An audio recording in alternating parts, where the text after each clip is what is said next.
Right. So good evening to all of you colleagues. My name is Mr. Privilege, and I'm the tutor with GradQuest Consulting that will be responsible for facilitating you colleagues with respect to AUI 4861.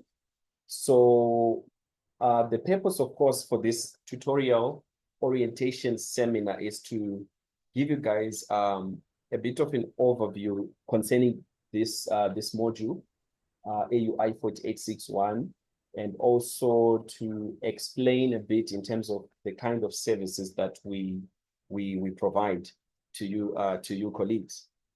So just as part of my opening remarks, we are a private tutorial institution, and we specialize in varsity tutorial services from undergraduate level all the way to postgraduate PhD level, with specialty from different fields. But of course, in your case, you fall within the EMS faculty, that is the Economic Management Science faculty. Our primary objective as an institution is to ensure that our students complete their qualifications in record time, and we aim to achieve this through our value-adding tutoring services. We believe in teamwork and collective efforts from both the student and the tutors to achieve our primary objective. So at this level, colleagues, where you are doing your postgraduate honors in internal auditing, right, irrespective of whether it's AUI 4861, you need to understand that you need to be in a place where you work corporately with other fellow students as well. It can be of value adding to you as a student. Talking from experience, because this module that I'm presenting to you, I've done it before, and I really did extremely well on it. I have a distinction on the module, right? So, but what worked for me, yes, I also had my own personal studying that I would do individually as a student. But I also had a study group that I was having with my fellow students during that time. So we would discuss some of these things together. Some of the questions, for instance, which might appear a bit complex, would discuss them together as a group. I found that to be value adding to me. So hence I'm of the opinion that it's important to have teamwork when you are dealing with your fellow mates. So don't take them as competition, but take them as an opportunity to add value to them, as well as an opportunity for them to add value to you. Because your strength might be in one specific topic within the entire module, and the other fellow or the other student might be strong in the other topic, which perhaps you might be having challenges on. So your collaborative efforts can be of help to you at the end of the day, right? So I just thought maybe let me point that out. Anyways, so this is what we're going to be looking at tonight. I'm going to talk about the module outline.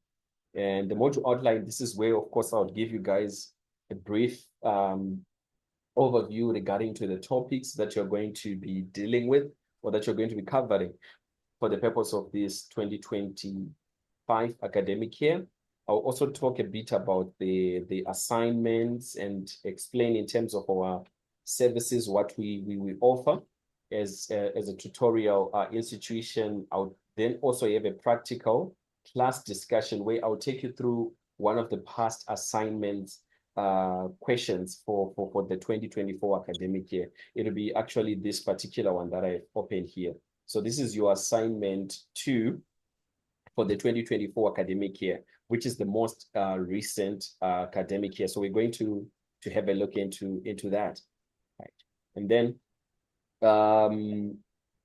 I'll explain about a bit in terms of our fees, because of course, as an independent tutorial institution, we do charge in terms of our fees for the services that we offer to you as students. I'm going to also talk about that, and lastly, to be about the conduct, our conduct details for communication purposes. So without any further ado, I'll begin with the module outline. Right, so first and foremost, colleagues, there are at least 6 important topics of note in this module, AUI 4861, unless otherwise they've changed structure on your My UNISA platform. But what we have here portrayed is from how it used to be structured we're talking about in the recent academic years. So I'm not, I don't think really that they might have changed the topic structure. It's probably the same. But the only thing which I discovered to have changed last year, it was regarding to topic number 1 on the International Professional Practice Framework, particularly the IPPF standards, because the standards changed. What is this? The IIA standards, they changed.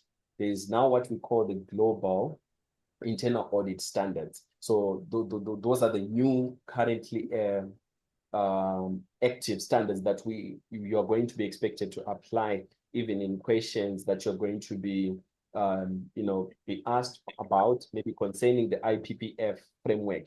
It would relate to the new global internal audit standards and not necessarily to the old IIA standards. So it's very important, I think, to take cognitive changes that have taken place. Then, of course, in topic number 2, you'll be introduced to regulatory frameworks. And I think just before I maybe proceed to topic number 2, I just want to say something a bit in regards to this. So I already have notes that I've prepared on the IPPF, or rather on topic number 1, but the notes which I prepared, they are still dealing really with the old standards. So there's an amendment that I'm currently working on so that I can adjust them according to intertwine with the new global internal audit standard that you're going to be applying. Right. So, but in any case, when you talk of the IPPF framework, it's not a new concept altogether, guys. It's something that you were already introduced to at undergrad level, from second year level, as early as second year level. If you did internal audit from that level, definitely you were introduced to the principle and the concept about IPPF framework. So with the IPPF framework, it deals with 2 things, right? So you've got your mandatory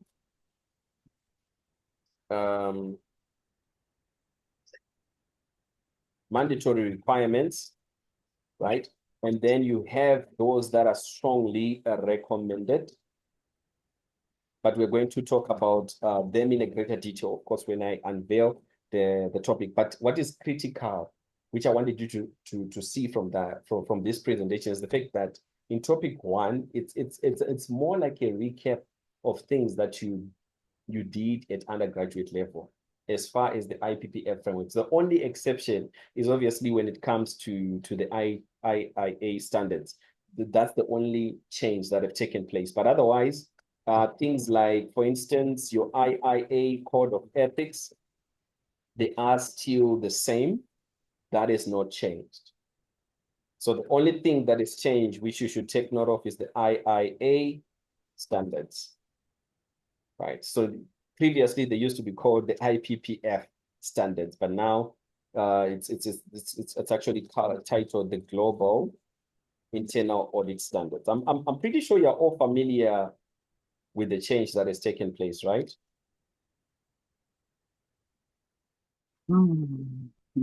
Or is it news to you now? It's new. Okay.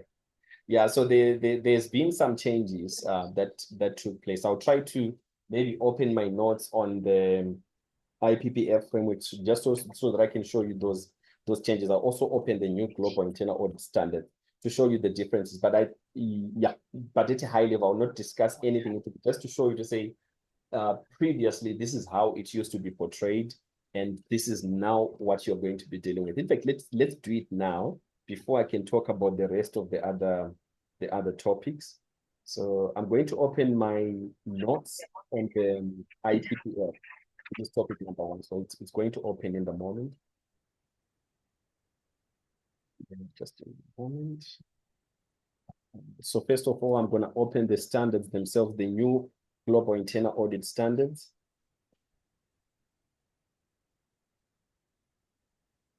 And then I'll open my notes as well.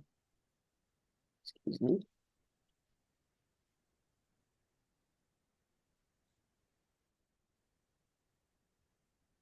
It's going to open shortly as well.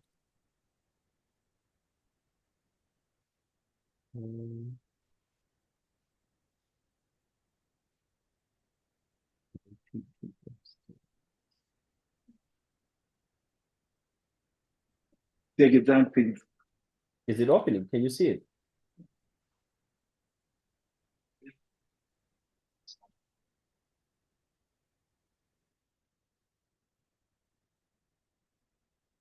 Should open now.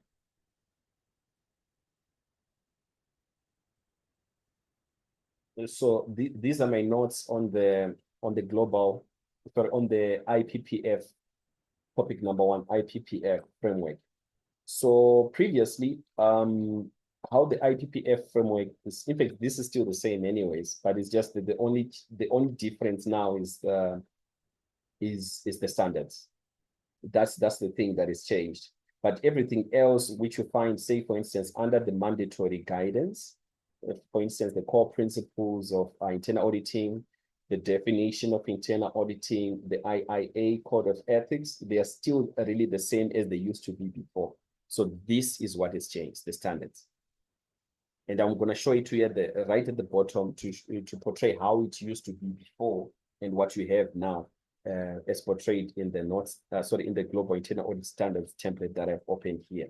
So I'm going to go right at the end of the slideshow to show you how the IPPF standards used to be structured then prior to the change. So it used to be classification of 2, namely your attribute standards and your performance standards. So your attribute standards, it dealt with the standards that address the characteristics of organizations, as well as the parties performing the internal audit activities. So in other words, it dealt with the person of an internal auditor. Who an internal auditor is, what that individual is expected to do as far as carrying out their duties and responsibilities to the employer or to the audit client is concerned. That's your attribute standard. So it deals with the person, the internal auditor, and of course the party to whom they play or to whom they carry out the responsibilities for. So that can be either the employer or it can be an audit client. So an employer, I'm talking in the sense whereby the internal audit function is an in-house division. In other words, it's a department existing as part of the departmental structures in place, right? So in that case, you'll be obligated to provide your services to the employer. But sometimes it can be in a structure like where I am currently, where it's an audit firm. So you'll be carrying out responsibilities to the client, but of course, in that capacity, you'll be carrying out as an audit consultant. So that relationship that you have with the employer or that you would have with the client, it used to be described through your attribute standards. Then there's what they call performance standards. Performance standards, it really deals with the actual work that internal audit has do. It also explains even the internal audit process that you would follow when you're carrying out an audit engagement. That's what your performance standards would portray. So this is how your IPPF standards or your IIA standards used to be before they introduced what you have now as the global internal audit standards. Now, before I even go back to this global internal audit standards, because this is what you need to know as part of your IPPF framework, you really need to take note of this. So there are 5 domains, important domains that are portrayed within the global internal audit standards. It kind of like touches in a broader sense or in a broader focus area as compared to the way it used to be then. Because you see, with the old standards, right, as much as it was portrayed like this, but you also needed what we call implementation guidance in order to amplify further in terms of what it means when they say purpose, authority, and responsibility under Standard 1000.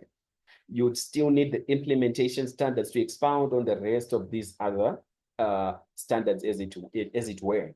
But as if you look now in the new global internal audit standards, it's different because everything is literally explained in detail. So it's more like they've combined your old IPPF standards and the implementation standards into one thing. That's pretty much what I've observed. So there are 5 domains. Domain 1.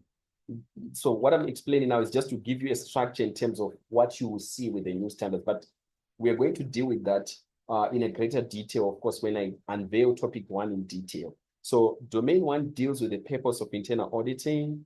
Domain 2, it deals with ethics and professionalism. So this is also partly what you find in your IIA, Code of Ethics. Domain 3 deals with governing the internal audit function, which is really part of what you would find here as part of your standard 1000 series. And domain number 4 deals with managing the internal audit function. So managing the internal audit function, it was really part of your standard 2000 and underperformance standards in the old IPPF standards. So it's still the same thing. It's just that in the new global internal audit standards, according to my finding, I've discovered that they expound, they basically integrated everything into one thing.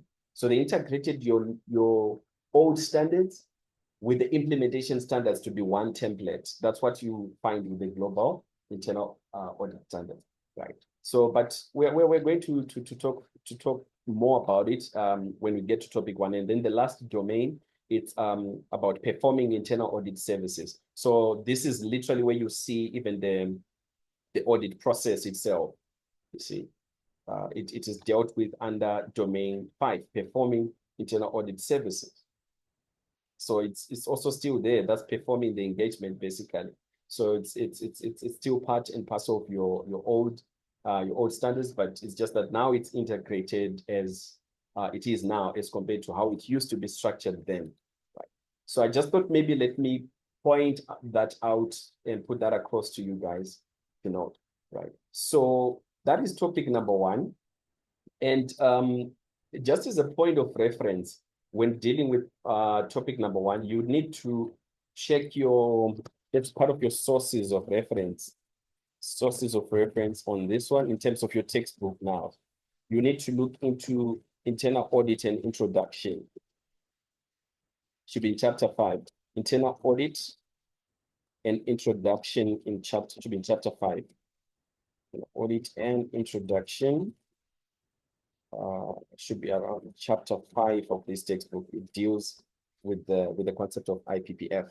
And then just to add, but in this one, they would not necessarily deal with the IPPF framework, but just as part of your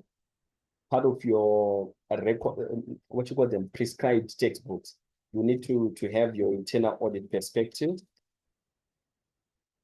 It's a blue textbook in color, internal audit perspective textbook. It's blue in color. You need to have that, and then you also need to have your performance of internal audit engagements. Performance of internal audit engagements. It's orange in color. Performance of internal audit engagements. It's an orange textbook in color. I have them in soft copy, all 3 of them.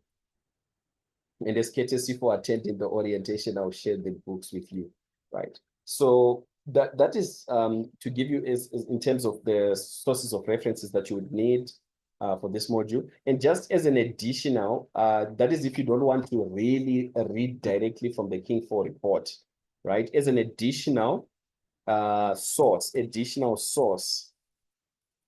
just put that here. And I use this source, by the way. That's why I'm saying, that's why I'm putting that across to you.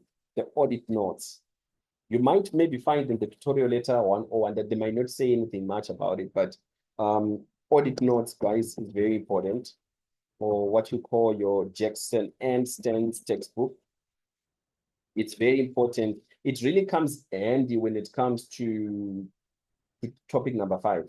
Jackson and Stans, it becomes handy when it comes to topic number 5 about regulatory frameworks. So specifically, for the purpose of Jackson and Stans, you just really need to focus on chapter 4 of that textbook.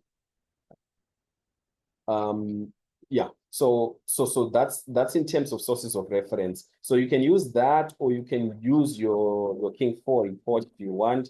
But you see now, apart from the King 4 report, there are other legislative, or should I say regulatory documents that you would need to also use. Your Companies Act comes handy. Your MFMA Act also comes handy. Your PFMA comes handy as well.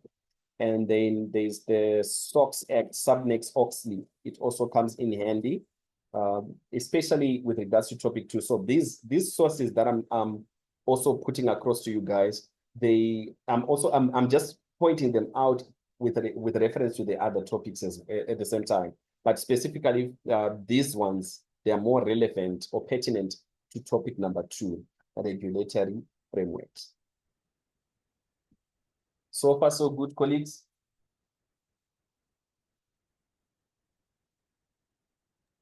Yes. Right. So I just thought, let me give you guys that outline. We're left with a minute before it cuts us off for this first segment. I think it's because we had a bit of a delay and I had started the meeting a couple of minutes earlier. So what you're going to do when it disconnects, you just simply reconnect on that very same link, and then we can carry on from there.